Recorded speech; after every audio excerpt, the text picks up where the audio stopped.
I'm Mikaila Waters. I'm 27. I'm a product design consultant, and I make $120,000 a year.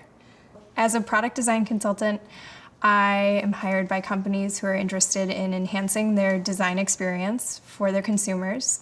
My role is to study what the product serves for the user and how to enhance that experience to make it easier and more fluid.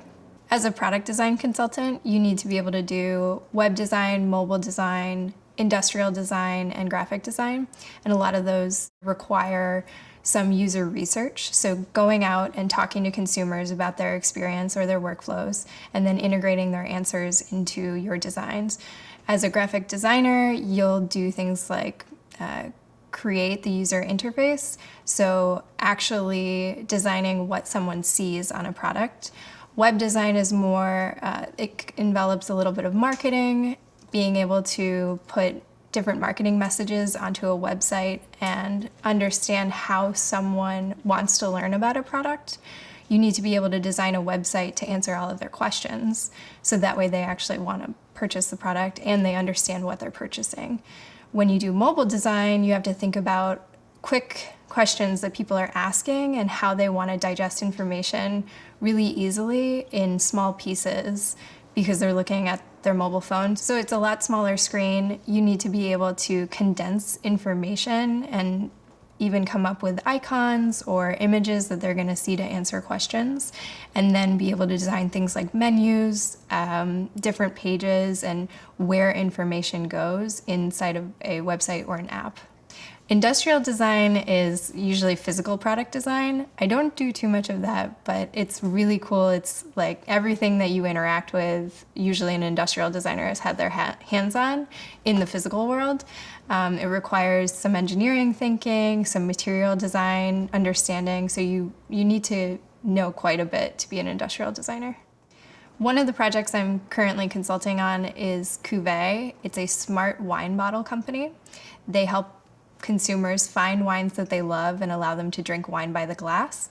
They have a smart bottle that keeps wine fresh for 30 days and a smart dispenser, which I'm designing the interface for, that allows you to rate while you're drinking your wines, get feedback on what the pairing and tasting notes are for the wine, and really envelop yourself in the winery experience so you learn about where your wine is from, how it was made, and where it was made. One of the major projects I'm working on right now is redesigning their navigation. I first went out with a colleague of mine and interviewed quite a few of their current consumers, people who we think of as super users, who use the product all the time. And through that discussion, we found out that they were asking for a lot of features that the product already has. So that led us to believe that some of the navigation and the menu needed to be redesigned in order to really showcase features that are already available.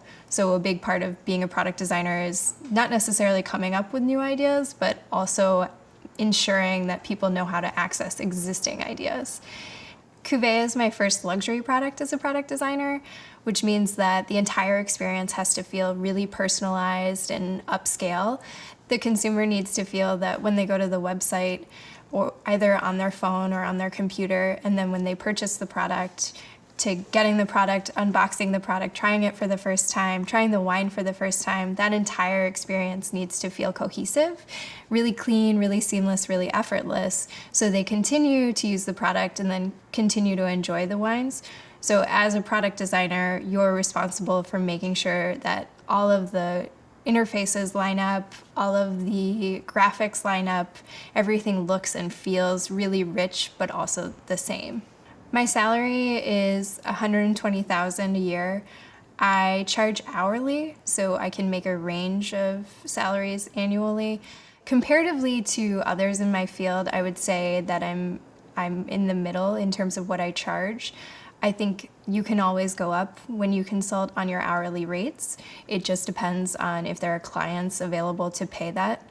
Because I work with early stage companies, I don't necessarily have the luxury of clients with a ton of money backing them. It can depend on if they've raised or not.